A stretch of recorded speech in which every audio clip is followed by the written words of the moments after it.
La ciencia cosmográfica era una ciencia al servicio del Imperio Español que se encargó de estudiar las tierras, la naturaleza y las gentes de América. La importancia de la cosmografía es vital porque se sientan las bases de la revolución científica. Se pedía a las nuevas ciudades americanas que hicieran mediciones precisas para conocer la latitud y la longitud de las nuevas tierras, lo que se llamó después las relaciones geográficas. El primer producto de esa cosmografía son los mapas y luego los regimientos de navegación, por cierto, todos redactados en español, donde convergían simultáneamente la geometría euclídea, la geografía tolemaica y la filosofía natural aristotélica, que ya era cuestionada en ciertos aspectos. La esfera terrestre se inserta en el campo de la geometría esférica mediante el trazado de meridianos y paralelos para la latitud y la longitud, y de este modo, como señaló Gustavo Bueno, posibilitó la inserción de la esfera terrestre en la geometría euclídea.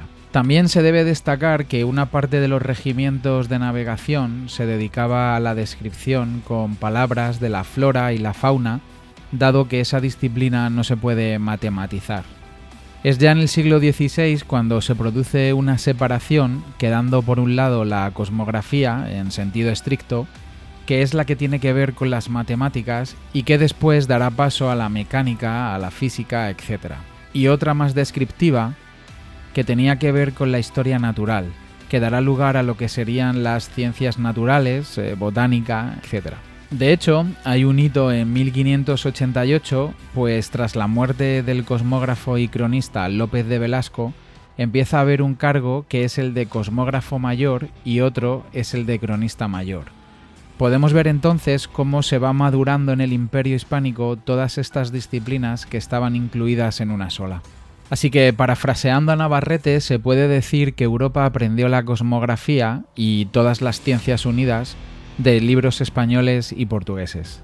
Esto se puede deducir al ver las portadas del regimiento de navegación escrito por el padre de García de Céspedes en 1606 y la portada de la obra de Francis Bacon titulada Instauratio Magna de 1620. El parecido de las portadas ya ha sido señalado por diversos historiadores norteamericanos como Cañizares Esguerra y españoles como Pimentel, y también de manera menos extensa por Gómez Tabanera.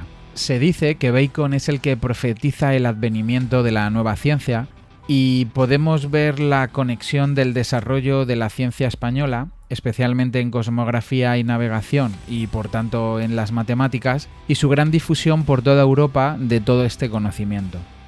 En este punto podríamos incluso destacar a Sebastián Caboto, que fue un marinero al servicio de Portugal y España y que luego trabajó en la Armada inglesa copiando los métodos de navegación que había visto y aprendido en la casa de contratación. La cosmografía supone la composición de las matemáticas y de la geometría con el mundo terrestre. Luego, más tarde, en el siglo XVI, con la Revolución Copernicana, es cuando las matemáticas se componen de otra manera con los mapas celestes. Pero hay que advertir que esta revolución no nace de la nada. Las matemáticas ya venían componiéndose de otro modo. Y de hecho hay un hito astronómico muy importante que a veces se pasa de puntillas en el siglo XVI y es la reforma del calendario gregoriano. En la composición del calendario tuvieron un papel muy destacado los científicos españoles. Se suele atribuir esta reforma al matemático Cristóbal Clavio, de origen alemán, pero estuvo apoyado en todo momento por Pedro Chacón, que era un matemático y teólogo de la Universidad de Salamanca.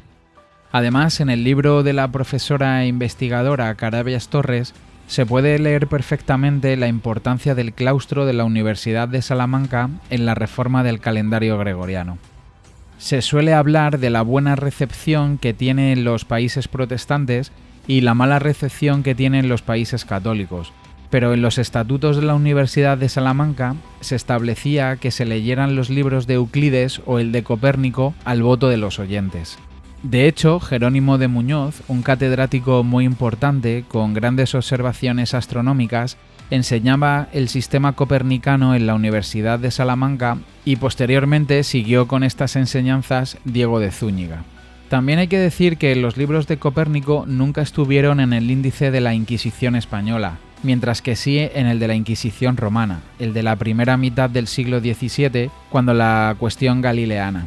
Respecto de la historia natural, esa disciplina más descriptiva que había surgido al separarse de la cosmología, será la base de la posterior botánica, zoología, geología, etc. Se trataba de observar, de escribir y de ordenar la exótica flora y fauna de que daban noticias los que regresaban del Nuevo Mundo.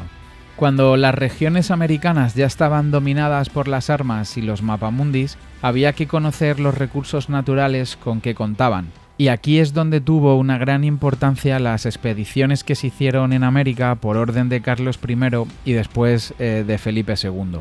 Algunas de las personas más destacadas en estas investigaciones y que aportaron mucho a la historia natural fueron Gonzalo Fernández de Oviedo, Nicolás Monardes, Bernardino Sahagún, Francisco Hernández y José de Acosta.